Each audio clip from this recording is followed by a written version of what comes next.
નમસ્કાર વિદ્યાર્થી મિત્રો, શ્રી એસન વિદ્યાલયમાં ચાલતા ઈ લર્નિંગ પ્રોગ્રામમાં હું આપનું હાર્દિક સ્વાગત કરું છું. ધોરણ 6 વિષય સામાજિક વિજ્ઞાન. આપણે મૌર્ય યુગની વાત કરી રહ્યા હતા. મૌર્ય યુગમાં ચંદ્રગુપ્ત અને પછી બિંદુસાર, પછી સમ્રાટ અશોકની આપણે વાતો કરી. એમના કરેલા યુદ્ધો, એમના કરેલા કાર્યો, એમને વ્યવસ્થિત સામ્રાજ્યનું જે નિર્માણ કર્યું, ભારતને અખંડ ભારત બનાવ્યું, એની વિશે વાત કરી ગયા.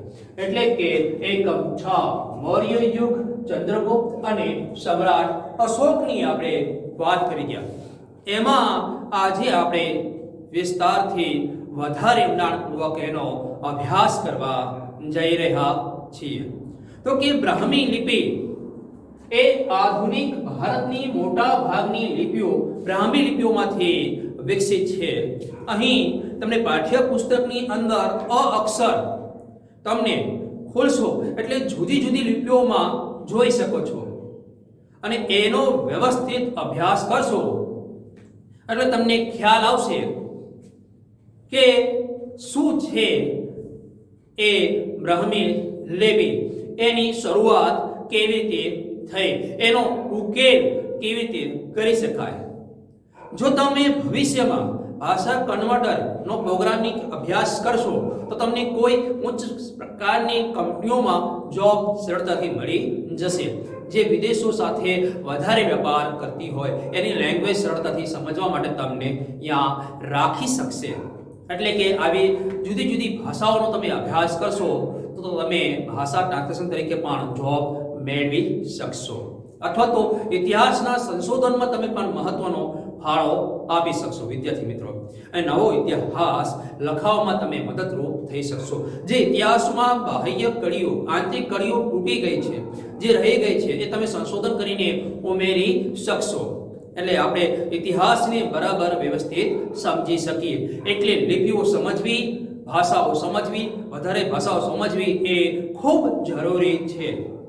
હવે કલિંગનું યુદ્ધ પછી સમ્રાટ અશોકના શિલાલેખમાં એને શું વર્ણવ્યું છે એનો આપણે અભ્યાસ કરવાનો છે. કે સમ્રાટ અશોકનું જે હૃદય પરિવર્તન થયું એ શેના કારણે થયું, એની પાછળનું કારણ શું છે, શા માટે એમનું હૃદય પીગળી ગયું, શા માટે એમનો દુઃખનો અભ્યાસ માં અંદર ઓરવાઈ ગયા. એટલે કે દુઃખને જાણી શક્યા, દુઃખને સમજી શક્યા. અભ્યાસ મતલબ કેવી રીતે, તો એમને ખુદ જોયું અને મહેસૂસ કર્યું.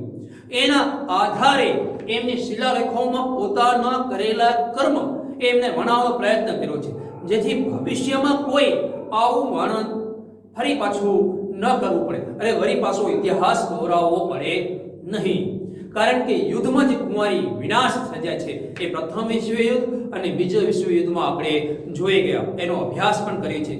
છતાં પણ યુદ્ધના પ્રાંત તરફ દોડી રહ્યા છીએ. આજે યુદ્ધ તરફ નહીં, માનવ શાંતિ તરફ ચાલવાનો પ્રયાસ કરી રહી છે, પણ છતાં અમુક વ્યક્તિઓના સ્વાર્થ, લાલચપણોને કારણે આપણે યુદ્ધમાં ખસેડાઈ જવું પડે છે. હવે એના કારણો આપણે યુદ્ધ નીતિ શાસ્ત્ર ભણતા હોય તો એનો અભ્યાસ આપણે કરવાનો રહેશે. અત્યારે આપણે કલિંગના યુદ્ધનું વર્ણન કરતો એક શિલાલેખમાં વર્ણન જે કર્યું છે સમ્રાટ અશોકે, એ તમારી સમક્ષ હું વર્ણવવાનો પ્રયત્ન કરી રહ્યો છું. પોતે જ પોતાનું વર્ણન કરતા લખે છે કે અશોક કલિંગના યુદ્ધમાં લખ્યું છે કે રાજા બન્યાના 8 વર્ષ પછી કલિંગ પર વિજય મેળવ્યો. એટલે સમજી શકો છો, કલિંગ સામ્રાજ્ય એ લોકશાહી, માતૃપ્રેમ કેટલો વિશેષ છે કલિંગની પ્રજાનો, કે એને સમ્રાટ અશોકને જીતવા માટે 8 વર્ષ લાગી ગયા. એને સૈન્ય કેટલું મજબૂત બનાવવું પડ્યું છે એ કલિંગના પ્રજાને હરાવવા માટે. તો કે એ લગભગ 1.5 લાખ લોકો એ કેદ કર્યા છે. 1.5 લાખ સૈનિકો અને પ્રજાઓને એને કેદ કરી. 1 લાખથી લોકો વધુ માર્યા ગયા. 1 લાખથી વધુ લોકો માર્યા ગયા. એનાથી એને અપાર દુઃખ થયું લાશોના ઢગલા જોઈને. તમે કોઈ લાશ જુઓ છો કપાઈ જે તૂટી જેવી, તમે રાડું ચીસાસું નાખો છો તો વિચાર કરો એ કેટલી બધી લાશો છે. લોહીની નદીઓ કહી શકાય એક સમયનું કારણ પ્રમાણે જોવા જઈએ તો, સમય અને પરિસ્થિતિ અનુકૂળ જોવા જઈએ તો, કે 1 લાખ લોકો માર્યા. પણ એ 1 લાખ કરતા પણ વધુ લોકો મર્યા હશે એનો અહેસાસ એને થઈ ગયો. કેમ કે એનાથી જે લોકો ભરણ પોષણ થઈ રહ્યું છે એ પણ મરી જવાના છે ધીરે ધીરે. અથવા તો એ સગા સંબંધીઓ અને મિત્રોને અપાર દુઃખ થશે. એ દુઃખને કારણે પણ એ લોકો માર્યા જશે. તથા પોતાના દાસ અને મૃતકો પ્રત્યે દયાવાન છે એ વ્યક્તિઓને પણ દુઃખનો અહેસાસમાં એ સાગરમાં ઢોળી બેસે છે. તે યુદ્ધમાં માર્યા જાય છે અથવા તો સ્નેહીઓ ખોઈ બેસે છે. એનો પશ્ચાતાપ થઈ રહ્યો છે. અને એ જોઈને એને ધર્મનું પાલન કરવાનો, અન્ય લોકોને ઉપદેશ આપવાનો નિશ્ચિત કર્યો છે. હું માનું છું કે ધર્મના માધ્યમથી લોકોનું દિલ જીતવા એ જબરજસ્તી વિજય મેળવવા કરતા વધારે સારું છે. કોઈનું દિલ જીતવું એ વધારે સારું છે એને મારી નાખો કરતા. એક દ્રષ્ટિએ જોવા જઈએ, કોઈને મારો એને કરતા તમારા માટે મરે એ વધારે એની અંદર લાગણી અને પ્રેમ સમાયેલો હોય છે સ્વજનોનો. કારણ કે તમારું દુઃખ એ સહન નથી કરી શકતા. જોવા જઈએ તો કે સૈનિકોનું ફરજ છે કે આપણે સહી સલામત રહીએ, એટલે પોતાનો જીવ હોમે છે. દુશ્મને આપણી તરફ આવવા દેતા નથી. યુદ્ધમાં એ મારે જાય છે. શું ખાલી એ વ્યક્તિ જ મરે છે? એની પત્ની, એના બાળકો, એના માતા પિતા, એના દાસીઓ, શું થાય છે એ જરા કલ્પના કરો. એટલા માટે એ અભિલેખ ભવિષ્ય માટે સમ્રાટ અશોકે સંદેશા રૂપ કોતરાવી રહ્યો છું કે મારા પછી મારા પુત્ર અને પૌત્ર પણ યુદ્ધ ન કરે. ધર્મનો ફેલાવો કેવી રીતે કરી શકાય તે અંગેનું તેમને વિચારવું જોઈએ.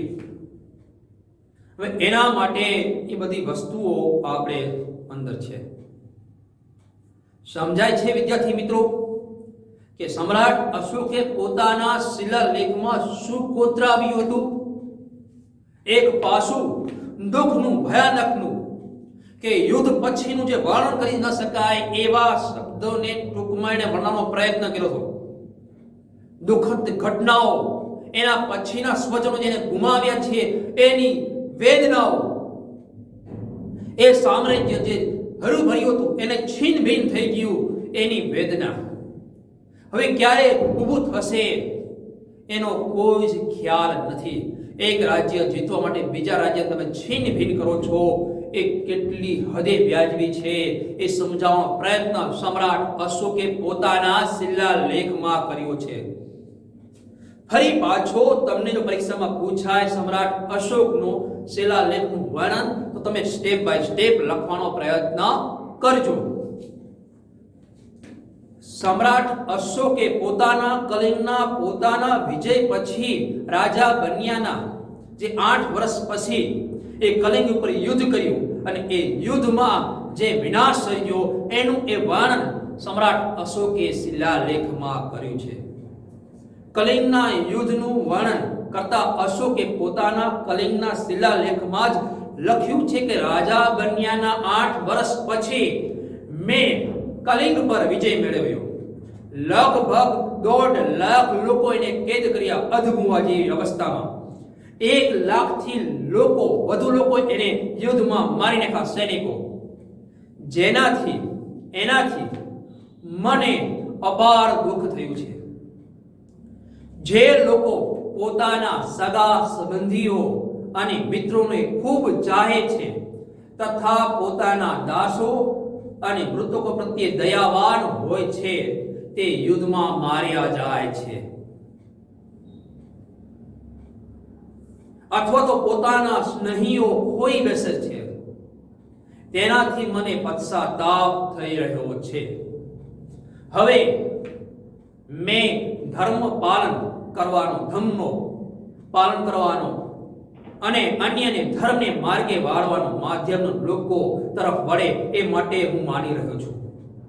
હું માનું છું કે ધર્મનું માધ્યમથી લોકોના દિલ જીતવા જબરજસ્તી વિજય મેળવ્યા કરતા વધારે સારું છે, અથવા તો કહી શકાય વધારે અઘરું છે, પણ છતાંય દિલ જીતી ગયા પછી એ કેટલી શાંતિ લાવી શકાય એ તમે જોઈ શકો છો.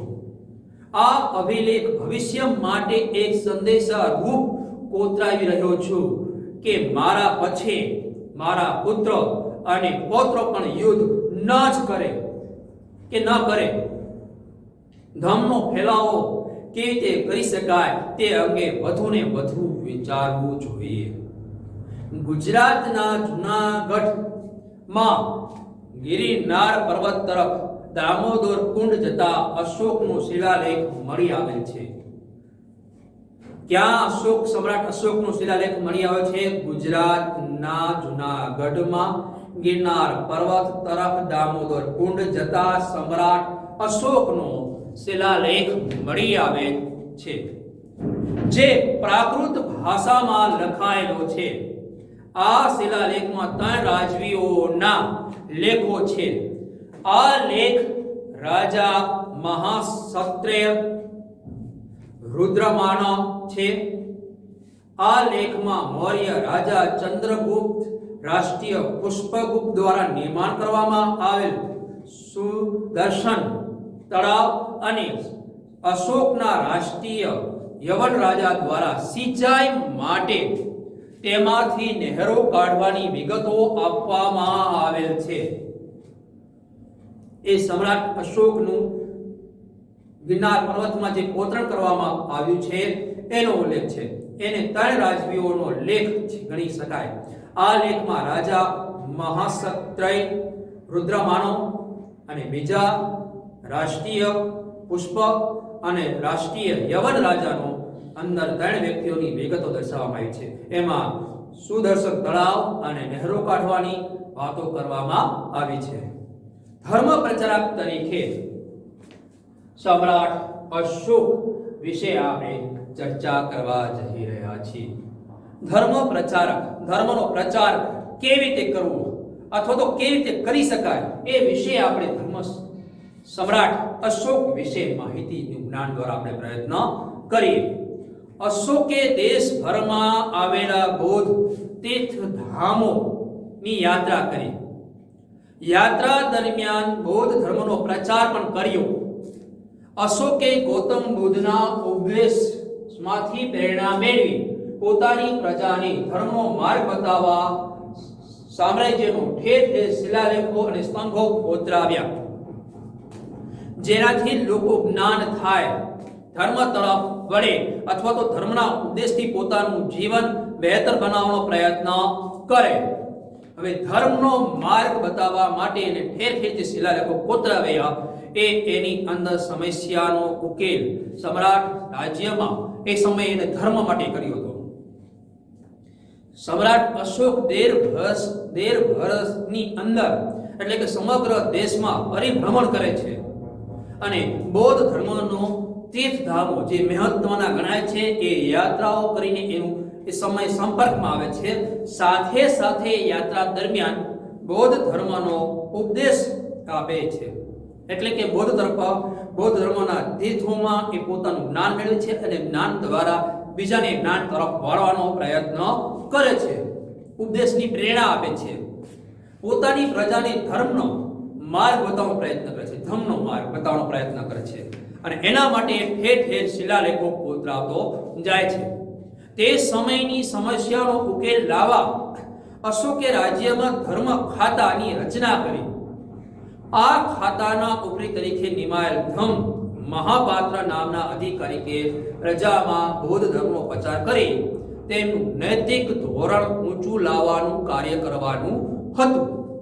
કે જે નિમ્ન કક્ષાના વિચારો ધરાવે છે એની ઉચ્ચ કક્ષાના વિચારો ધરવા માટેની પ્રેરણાઓ, એના બોધો અને એ તરફ વાળવા માટેના પ્રયત્નો એને કરવામાં આવે છે. અશોકે રાજ્યમાં શિકાર કરવા પર પ્રતિબંધ કરવામાં આવ્યો. પ્રતિબંધ એટલા માટે કરવામાં આવ્યો કે અમુક વ્યક્તિઓ પોતાના શિકાર કરવાના શોખ, બહાદુરી બતાવવા માટેના શોખ, હિંમત બતાવવાના શોખ માટે અમુક પશુઓના વારંવાર વધ કરતા હતા. નિશાન ટાંકવાના બાજના પણ હરણ્યના જેવા વ્યક્તિઓના એ દ્વારા શિકાર કરવામાં આવતા કે હરણ્યને મારીને પોતાનો શિકાર નિશાનબાજ વ્યક્તિઓ એ પોતાનું પ્રદર્શન કરતા હતા. તો એ મોજ શોખ માટે જે શિકાર કરવામાં આવે છે એની પર પ્રતિબંધ કરવામાં આવ્યો. એટલે કે પશુઓની હિંસા બંધ કરવામાં આવી. તેને ગૌતમ બુદ્ધના ઉપદેશ પ્રેમ, દયા, કરુણા, અહિંસા, સદાચાર, અનુકંપા જેવા સિદ્ધાંતો પર પ્રચારો પર ભાર મૂક્યો. પ્રેમ આપો છો તો પ્રેમ મળે છે. એટલે કે પ્રેમથી વ્યક્તિઓ દ્વારા પ્રેમ વધારી શકાય છે. દયા આપો તો દયા તમને ક્યાંકથી ને ક્યાંક મળવાની છે. મતલબ જેવું વાવો છો એવું લણો છો.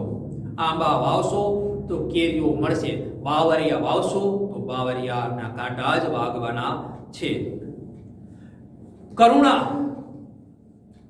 અહિંસા, સદાચાર, અનુકંપા જેવા સિદ્ધાંતો પર ભાર મૂકીને એ સમયે ઉપદેશની સાથે સાથે કેટલીક લોક ઉપયોગી વાતો પણ શિલાલેખોમાં ઉતરાવવામાં આવી છે. તમને વિદ્યાર્થી મિત્રો પરીક્ષામાં પૂછાઈ શકે કે સમ્રાટ અશોકે લોક ઉપયોગી પ્રજાજોગ સંદેશ જે આપ્યા છે એ મહત્વના સંદેશો તમારે આપવાનો રહેશે.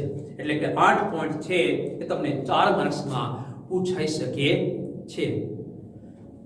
ઉપદેશની સાથે સાથે કેટલીક લોક ઉપયોગી વાતો જે સમ્રાટ અશોકે કરી છે એ પ્રજાજોગ સંદેશ તરીકે ઓળખવામાં આવે છે.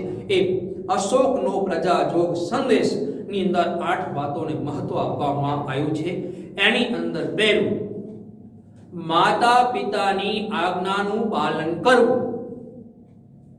શ્રી કૃષ્ણે પણ કીધું છે કે મારાથી પણ વિશેષ કોઈ હોય તો એ માતા પિતા છે. એનું બેસ્ટ ઉદાહરણ લેવા જઈએ તો એક વખત પૃથ્વીની પ્રદક્ષિણા કરવાનો વારો આવે છે. ભગવાન શિવના 2 પુત્ર ગણેશ અને કાર્તિકેય બંને પોતપોતાની વાહન લઈને પ્રદક્ષિણા કરવાનો એ પ્રસંગ ભણવામાં આવે છે.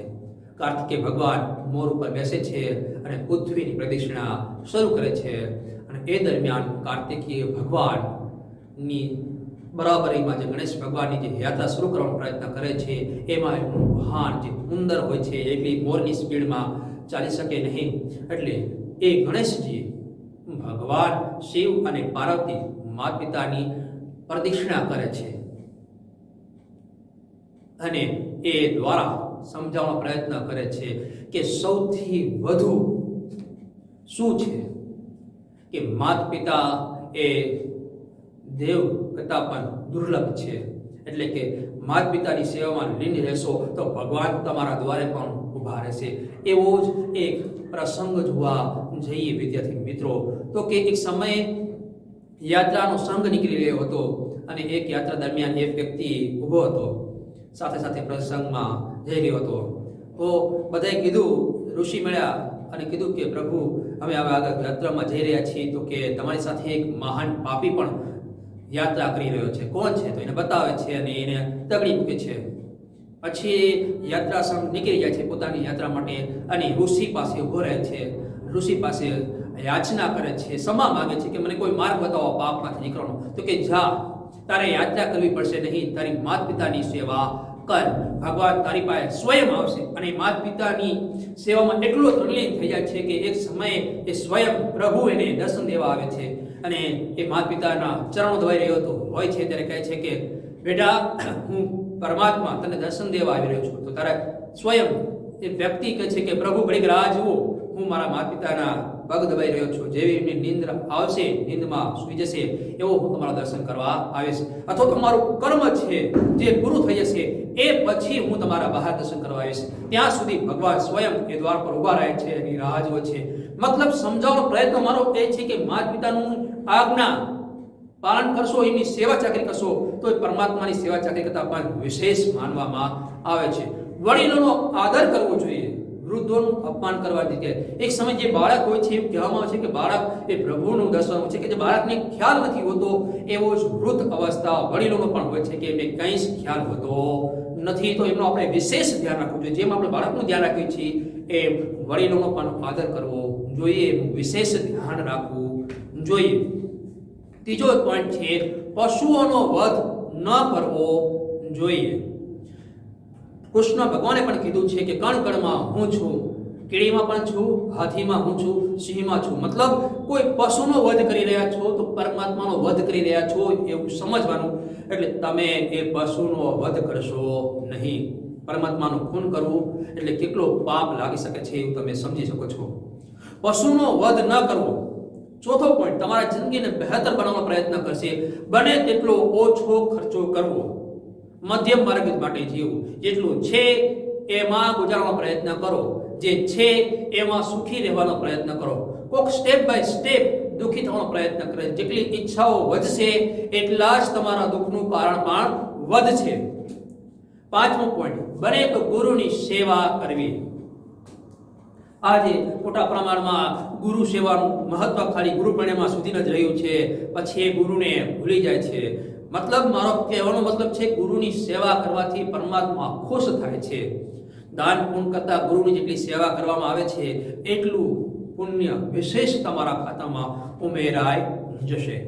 સ્ત્રીઓ અને નોકર પ્રત્યે માયાળુ વર્તન રાખો, કારણ કે હંમેશા તમારી સેવા માટે રહે છે, તમને ખુશ કરવાનો પ્રયત્ન કરે છે. છઠ્ઠું, બ્રાહ્મણો અને શ્રમણોને દાન આપવું જોઈએ, બને એટલું એમનું શોષણ ન કરવું જોઈએ. ઘણીક વાર જોઈએ છે કે આપણે શ્રમિકોને ઓછી રોજગારી આપે છે પોતાનું ધન બચાવવા માટે, પણ એની જગ્યાએ જે વધુ આપશો તો પરમાત્મા પણ તમને વધુ આપશે. આઠમો, અન્ય ધર્મના મુખ્ય ઉદ્દેશોને સમજવાનો પ્રયત્ન કરો અને એને આદર આપો. તમારો ધર્મ સર્વશ્રેષ્ઠ છે એવું સાબિત કરવાનો પ્રયત્ન કરશો નહીં. તો આ તમારા વિદ્યાર્થી મિત્રો પોઈન્ટ છે. અશોકે ઈસવીસન પૂર્વે 251 પાટલીપુત્ર મોગલીપુત્રના તિસ્યના અધ્યક્ષ પદે એક ત્રીજી બૌદ્ધ પરિષદ બોલાવી હતી. આ પરિષદનો મુખ્ય હેતુ બૌદ્ધ ધર્મમાં ઉભા થયેલા મત મંતારો દૂર કરી ધાર્મિક એકતા સ્થાપવાનો હતો. અશોકે ભારતના કાશ્મીર, ગાંધાર, ચોલ, પાંડ્ય અને કેરળના રાજ્યોમાં બૌદ્ધ ધર્મનો પ્રચાર કર્યો હતો. સમ્રાટ અશોકે બ્રહ્મદેશ એટલે કે મ્યાનમાર, સિલોન એટલે કે શ્રીલંકા, સિરિયા, ઇજિપ્ત, મેસોડોનિયા વગેરે દેશોમાં ધર્મના પ્રચાર અને પ્રચારક મંડળો ઉપદેશો આપવા માટે મોકલ્યા હતા. અશોકે પુત્ર મહેન્દ્ર અને પુત્રી સંઘમિત્રાને બૌદ્ધ ધર્મના પ્રચાર માટે સિલોન મોકલ્યા હતા. આમ અશોકે ધર્મ પ્રચાર ઉપરાંત પ્રજાના કલ્યાણ કાર્યો પણ એ સમયે વિશેષ પ્રમાણમાં કરવાનો કાર્ય કર્યા હતા. અશોકે ધર્મ પ્રચારના ઉપરાંત હોવાને કારણે મહામાનવ તરીકે ઓળખવામાં આવે છે. અશોકે માનવ અને પશુઓની સારવારની વ્યવસ્થાઓ માટે વ્યવસ્થા કરી હતી.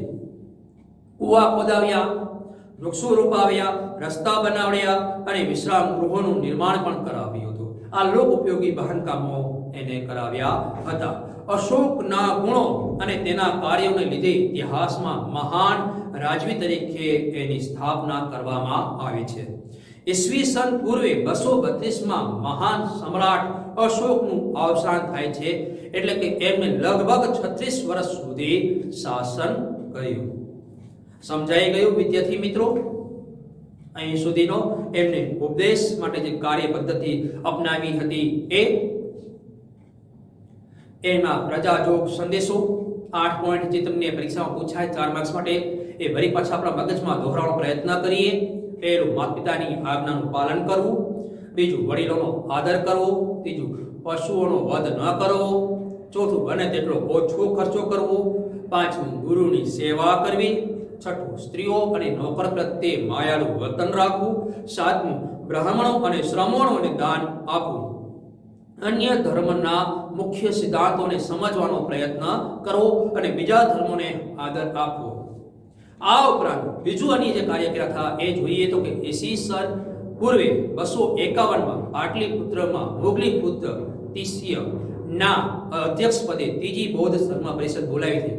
હવે આ બૌદ્ધ પરિષદનો મુખ્ય ઉદ્દેશ્ય એ હતો કે એ સમયે બૌદ્ધ ધર્મમાં ઊભા થયેલા મતમતાતો દૂર કરી ધાર્મિક એકતા સ્થાપવાનો પ્રયત્ન કરવો. આ ઉપરાંત સમ્રાટ અશોકે કાશ્મીર, ગાંધાર, ચોલ, પાંડ્ય અને કેરળ રાજ્યમાં બૌદ્ધ ધર્મનો પ્રચાર ખુદ કર્યો હતો. સમ્રાટ અશોકે બ્રહ્મદેશ, સિલોન, સિરિયા, ઇજિપ્ત, મેસોડોનિયા વગેરે દેશોમાં ધર્મ પ્રચાર અને ધર્મ પ્રચારક મંડળો મોકલ્યા હતા. અશોકે પોતાના પુત્ર મહેન્દ્ર અને પોતાની પુત્રી સંઘમિત્રાને બૌદ્ધ ધર્મના પ્રચાર માટે સિલોન મોકલ્યા હતા. આ ઉપરાંત અશોકે પોતાના શાસન દરમિયાન બૌદ્ધ ધર્મને રાજ્યાશ્રય આપ્યો હતો. જોવા જઈએ અશોકે માનવ અને પશુઓની સારવારની વ્યવસ્થા કરાવી હતી લોકોપયોગી કાર્યોમાં. આ ઉપરાંત કુવા ખોદાવ્યા હતા, વૃક્ષો રોપાવ્યા હતા, રસ્તાઓ બનાવ્યા હતા અને બીજની અન્ય વ્યવસ્થાઓ પણ કરી હતી, જેમ કે વિશ્રામ ગૃહોનું નિર્માણ કરવું. આ ઉપરાંત સમ્રાટ અશોકના ગુણો અને કાર્યોને લીધે ઇતિહાસમાં એને મહાન રાજવી તરીકે સ્થાન આપવાનો પ્રયત્ન કરવામાં આવ્યો છે. હવે એમનું અવસાન ઈસવીસન પૂર્વે 232માં થયું હતું. સમ્રાટ અશોકનું 36 વર્ષ સુધી એમને શાસન કર્યું. મૌર્ય યુગનું વહીવટી તંત્ર. ચંદ્રગુપ્ત મૌર્ય એ વિશાળ સામ્રાજ્યનું નિર્માણ કર્યું. તેનો વિસ્તાર સમ્રાટ અશોકે કર્યો. વિશાળ મૌર્ય સામ્રાજ્યના વિભાગને સુવ્યવસ્થિત વહીવટ ચલાવવા માટે આયોજનની વ્યવસ્થા કરવામાં આવી.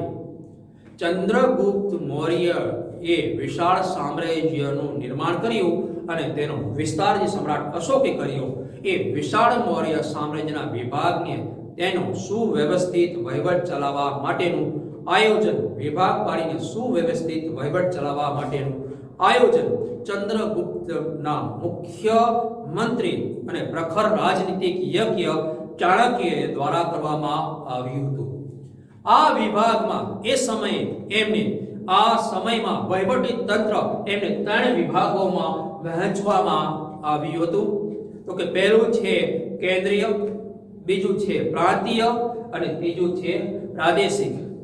હવે એ વહીવટની અંદર આપણે ડીપમાં જોઈએ તો કેન્દ્રીય વહીવટી તંત્ર સમ્રાટના શાસન વ્યવસ્થામાં કેન્દ્ર સ્થાને રહેતો રાજા સ્વયં સમ્રાટ પોતે તે સામ્રાજ્યનો વહીવટ લશ્કરી અને ન્યાયનો વડો કરવામાં આવતો. એની નીચે પણ વિભાગ પાડવામાં આવ્યા હતા, પણ રાજાનું પદ વંશ પરંપરાગત ગણવામાં આવતું હતું. એટલે કે એનો સૌથી સર્વશ્રેષ્ઠ મોટો પુત્ર અથવા તો એમાં જે સર્વશ્રેષ્ઠ પુત્ર સારો હોય એને રાજા બનાવવાનો પ્રયત્ન કરવામાં આવતો. પાટલીપુત્ર અને તેની આજુબાજુના પ્રદેશ સમ્રાટના સીધા અંકુશ હેઠળ રહેતા. મંત્રીઓ અને ઉચ્ચ અધિકારીઓની મદદથી વહીવટ ચલાવવામાં આવતો. ચાણક્યે એ સમયે કુલ 18 ખાતાઓ દર્શાવ્યા છે, જેમાંથી મુખ્ય ખાતાઓ અને તેના ઉપરીઓ નીચે મુજબ આપણે તમને વર્ણવી શકીએ છીએ. પહેલું ખેતી ખાતું, પછી સીતા અધ્યક્ષ લશ્કરી ખાતું, સેનાની ન્યાય ખાતું, પ્રદેશથી એટલે કે મુખ્ય ન્યાયાધીશ ખાતું, વ્યાપાર ખાતું, દફતર ખાતું, રેકોર્ડ ખાતું, મહાઅક્ષપટલ, મુદ્રા ખાતું, મુદ્રા સખી. આ બધા ખાતાઓના નિર્માણ એને કરાવ્યા હતા કેન્દ્રીય વહીવટ માટે. પછી વિભાગ 2 બીજો પ્રાદેશિક સ્થાનિક વહીવટી તંત્ર તરીકે જેને આપણે ઓળખીએ છીએ વિદ્યાર્થી મિત્રો. તો કે વિશાળ મૌર્ય સામ્રાજ્યનો વહીવટ સરળતા ખાતર 5 વિભાગોમાં વહેંચવામાં આવેલો. હવે આ પ્રાંતના વડા તરીકે રાજ્યપાલ હતો. આ પદ પર મોટા ભાગે રાજકુમારોની નિમણૂક કરવામાં આવતી, જેથી એ વ્યવસ્થિત રીતે રહી શકે. કર આ બધાએ રાજ્યપાલનું કાર્ય સમગ્ર પ્રાંતમાં શાંતિ વ્યવસ્થા જાળવવાનું હતું. રાજકુમારોનું કરવેરા ઉઘરાવવા, રાજાના આદેશોનું પાલન કરાવવું અને પ્રાંતના બનતા બનાવોની થી સતત સમ્રાટને વાકેફ રાખવા. બી પ્રાંતીય સ્થાનિક જે વહીવટ હતો એને વ્યવસ્થિત કરવામાં આવ્યો હતો. હવે એક પ્રદેશ પછી આપણે જોઈએ પ્રાદેશિક સ્થાનીય વહીવટી. પ્રાંતીય સ્થાનિક વહીવટી તમે ખાતું જોઈ ગયા, કેન્દ્રીય સ્થાનિક વહીવટી તંત્ર જોઈ ગયા. તો પછી હવે આપણે પ્રાદેશિક વહીવટી સ્થાનીય કેન્દ્ર સમજવાનો પ્રયત્ન કરીએ. તો કે મોટા ભાગના જે સમ્રાટો પહેલા કેન્દ્ર સ્થાને જે સ્થાનિક પ્રાદેશિકમાં હતા એમની આજુબાજુ રાખતા, એ પછી પ્રાંતીયમાં રાજ્યપાલ તરીકે પોતાના રાજકુમારો મૂકતા અને એની આજુબાજુ પ્રાદેશિક સ્થાનિક જે છે એ રાજકુમારો ચલાવવાનો પ્રયત્ન કરતા. હવે પ્રાદેશિક સ્થાનિક વહીવટી છે જે ગામડાઓમાં વિભાજિત છે એનો વહીવટ આપણે સમજવાનો પ્રયત્ન કરી. તો કે વહીવટી સરળતા માટે કોઈ પણ પ્રાંતને આહારને પ્રદેશમાં વહેંચવામાં આવતો. આહારનો અધિકારી રાજુ અને પ્રદેશનો અધિકારી પ્રાદેશિક કહેવાતો અને વહીવટી તંત્રનું નાનામાં નાનું એકમ ગામ હતું. તેનો ઉપરી ગ્રામીણ કહેવાતો. ગામનો ચૂંટાયેલા સભ્યોની સમિતિ મદદથી ગ્રામીણ ગામનો વહીવટ ચલાવવામાં આવતો હતો, જેને આપણે પ્રમુખ, સરપંચ, ગામધણી તરીકે ઓળખીએ છીએ. એટલે કે હાવ નાના વિભાગ સુધી એને વહીવટ કરવાનો પ્રયત્ન કર્યો હતો. તો કે અહીં તમને પરીક્ષામાં પૂછવામાં આવે કે મૌર્ય યુગનું વહીવટી તંત્ર કેવું હતું 5 માર્ક્સમાં. તો તમારે આવી રીતે બેસ્ટ રીતે બનાવવાનો પ્રયત્ન કરવો પડશે. ચંદ્રગુપ્ત મૌર્ય વિશાળ સામ્રાજ્યનું નિર્માણ કર્યું અને તેનો વિસ્તાર સમ્રાટ અશોકે કર્યો. વિશાળ મૌર્ય સામ્રાજ્યનો વિભાગ પાડી તેનો સુવ્યવસ્થિત વહીવટ ચલાવવા માટેનું આયોજન ચંદ્રગુપ્ત મુખ્યમંત્રી પ્રખર રાજનીતિક ચાણક્ય દ્વારા નિર્માણ કરવામાં આવ્યું હતું. આ વહીવટી 3 વિભાગમાં હતું: કેન્દ્ર વહીવટી તંત્ર, પ્રાંતીય વહીવટી તંત્ર અને પ્રાદેશિક વહીવટી તંત્ર. હવે એની અંદર જોવા જઈએ તો કેન્દ્ર વહીવટી તંત્ર જોવા જઈએ તો કે સમ્રાટ શાસન વ્યવસ્થામાં કેન્દ્ર સ્થાને હતો. તે સામ્રાજ્યનો વહીવટ, લશ્કરી અને ન્યાય તંત્રનો વડો હતો. તેનું પદ વંશ પરંપરાગત હતું. પાટલીપુત્ર અને તેની આજુબાજુનો પ્રદેશ સમ્રાટ સીધા અંકુશ હેઠળ હતો. તે મંત્રીઓ અને ઉચ્ચ અધિકારીઓની મદદથી વહીવટ ચલાવતો હતો. ચાણક્યએ કુલ 18 ખાતાઓની નિમણૂક કરવામાં આવી છે, જેમાં ન્યાય ખાતું, ખેતી ખાતું, પછી વેપાર ખાતું, દફતર ખાતું, પછી મુદ્રા ખાતું, આ બધા ખાતાઓની એને વ્યવસ્થિત નિર્માણ કરી છે. પછી 2 વિભાગમાં જોઈએ તો કે પ્રાંતીય વહીવટી તંત્ર. વિશાળ મૌર્ય સામ્રાજ્યને વહીવટની સરળતા ખાતર 5 વિભાગમાં વહેંચવામાં આવ્યું હતું. પ્રાંતના વડા તરીકે રાજ્યપાલ હતો. આ પદ પર મોટા ભાગે રાજકુમારોની નિમણૂક કરવામાં આવતી હતી અને આ રાજ્યપાલનું કાર્ય સમગ્ર પ્રાંતમાં શાંતિ વ્યવસ્થાની જાળવણી કરવાની હતી. કરવેરા ઉઘરાવવા, રાજાના આદેશોનું પાલન કરાવવું અને પ્રાંતમાં બનતા બનાવોની સમ્રાટને સતત વાકેફ રાખવું. ત્રીજું છે પ્રાદેશિક વહીવટી તંત્ર. વહીવટી સરળતા માટે કોઈ પણ પ્રાંતને આહારને પ્રદેશમાં વહેંચવામાં આવતો. આહારનો અધિકારી રાજુક અને પ્રદેશનો અધિકારી પ્રાદેશિક કહેવાતો. વહીવટી તંત્રનું નાનામાં નાનું એકમ ગામ હતું. તેનો ઉપરી ગ્રામીણ કહેવાતો અને ગામના ચૂંટાયેલા સભ્યોની સમિતિની મદદથી ગ્રામીણ ગામનો વહીવટ ચલાવતો હતો. સમ્રાટ અશોકના ઉત્તરાધિકારી અને મૌર્ય વંશનું પતન વિશે આપણે ભણી રહ્યા છીએ. આ પોઈન્ટ પર આપણે પહોંચ્યા વિદ્યાર્થી મિત્રો. તો કે સમ્રાટ અશોકના ઉત્તરાધિકારી તરીકે તેમના મૃત્યુ બાદ તેમના ઉત્તરાધિકારી તરીકે વિશે બ્રાહ્મણો અને જૈન અને બૌદ્ધ ગ્રંથોમાં જુદી જુદી માહિતી મળે છે. પુરાણોમાં આપેલી માહિતી મુજબ મૌર્ય વંશમાં થઈ ગયેલ 8 કે 9 રાજાઓ કુલ મળીને 137 વર્ષ સુધી શાસન કર્યું છે. એટલે 125 વર્ષ સુધીનું શાસન એ એમનું ગણી શકાય. મૌર્ય વંશના અંતિમ રાજા બૃહદ્રથના નિર્બળ શાસનનો લાભ લઈ તેના સેનાપતિએ ઈસવીસન પૂર્વ 185 માં પુષ્પમિત્ર શુંગએ મગધની ગાદી પર શુંગ વંશની સ્થાપના કરી અને મૌર્ય વંશનું અંત આણ્યો હતો. તો તમને 2 માર્ક્સમાં પૂછાઈ શકે, સમ્રાટ અશોકના ઉત્તરાધિકારી તરીકે થતે અથવા મૌર્ય વંશનું પતન કેવી રીતે થયું. તો તમે આ તેનું વર્ણન કરી શકો છો વિદ્યાર્થી મિત્રો કે સમ્રાટ અશોકના મૃત્યુ બાદ તેના વારસદારો વિશે બ્રાહ્મણો, જૈન અને બૌદ્ધ ગ્રંથોમાં જુદી જુદી માહિતીઓ મળે છે. પુરાણોમાં આપેલી માહિતી મુજબ મૌર્ય વંશમાં કુલ 8 કે 9 રાજાઓ થઈ ગયા. એમને 125 વર્ષ સુધી શાસન કર્યું. મૌર્ય વંશના અંતિમ રાજાનો નિર્બળ શાસનનો લાભ લઈ એના સેનાપતિએ પુષ્પમિત્રએ એની ઉપર લશ્કરી કયાવત જોવાના બહાને બોલાવીને તેની હત્યા કરી. આ ઈસવીસન પૂર્વ 185 માં પુષ્પમિત્ર શુંગે મગધની ગાદી ઉપર શુંગ વંશની સ્થાપના કરી અને મૌર્ય વંશનો અંત આણ્યો. અહીં આપણે આ પાઠ પૂર્ણ કરીએ છીએ. નવા લેક્ચરમાં નવો પાઠ ચાલુ કરીશું. નમસ્કાર વિદ્યાર્થી મિત્રો, જય હિન્દ.